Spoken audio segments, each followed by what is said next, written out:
From Houston, we welcome former Rocket, game analyst Matt Bullard and former Rocket. And Matt, what grade would you give Dwight Howard after his first 2 months of regular season hoops in Houston?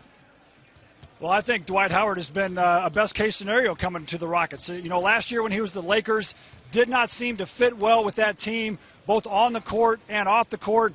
Of course, throughout Dwight's career, he's been maligned as not being a good leader. But getting to know Dwight since he's been here in Houston, I think he's been a fantastic leader for this team.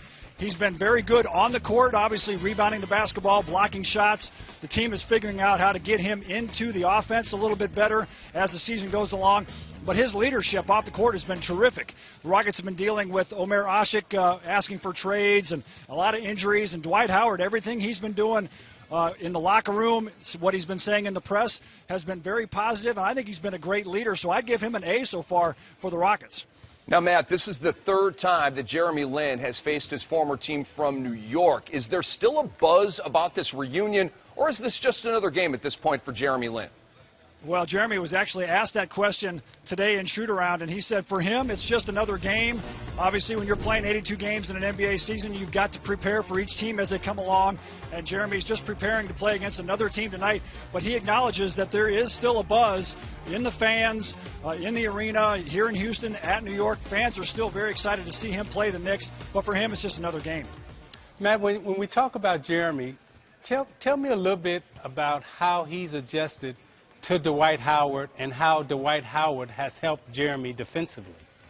Yeah, I think Jeremy's his biggest strength is his offensive explosion. He's very good with the basketball. He attacks the rim. He's among the leaders in points on drives. And so Jeremy is very good at driving to the basket. And when he has Dwight Howard, who he can dump the ball off to, Dwight can catch it, dunk it, finish it very easy. That makes the drives a lot easier for Jeremy. But Jeremy's not a great defensive player, and so when he does make mistakes on the perimeter, Dwight's behind him there to erase it, a lot like Hakeem Olajuwon was behind me to erase my defensive mistakes.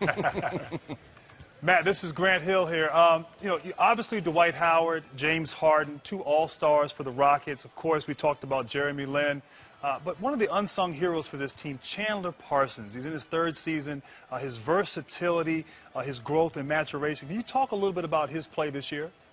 Well, he's been spectacular, and he's actually a lot like you were, Grant. You do a lot of things on the court well, be a great teammate, move the basketball, find the open man, knock down some shots. Chandler's been scoring over 20 points a game in the last few games. He can really shoot the ball. He's shooting around 40% from the three-point line.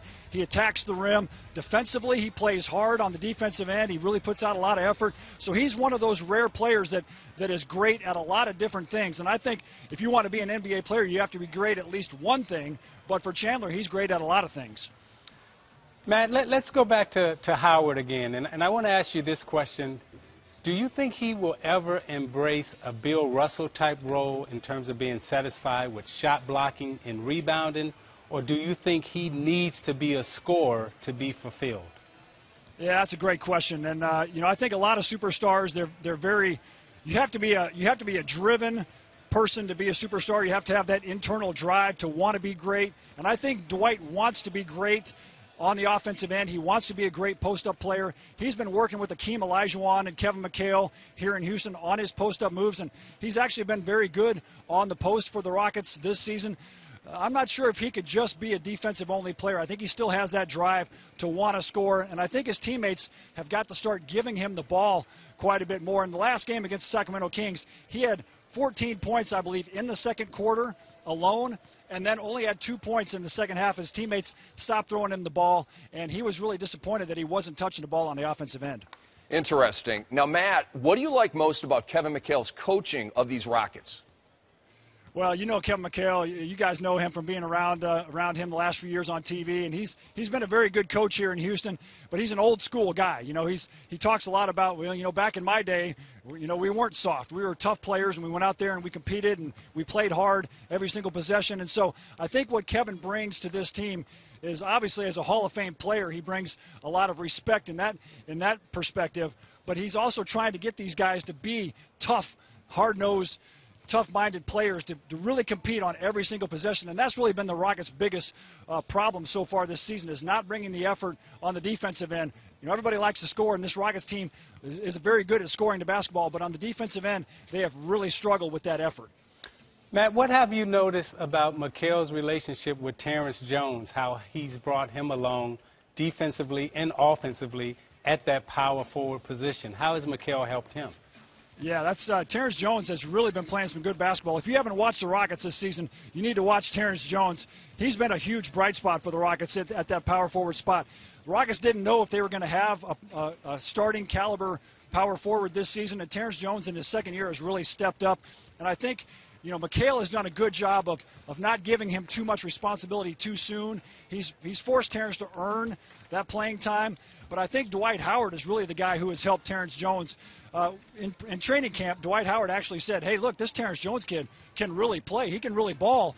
He's got to get on the court for us. And so when you're a young player and your superstar is telling the media that hey, the superstar on this team really likes the way I play, that gives you a lot of confidence. And it's a lot like the confidence that I had when I was traded to the Detroit Pistons back in '94. And Isaiah, you were the superstar on the team.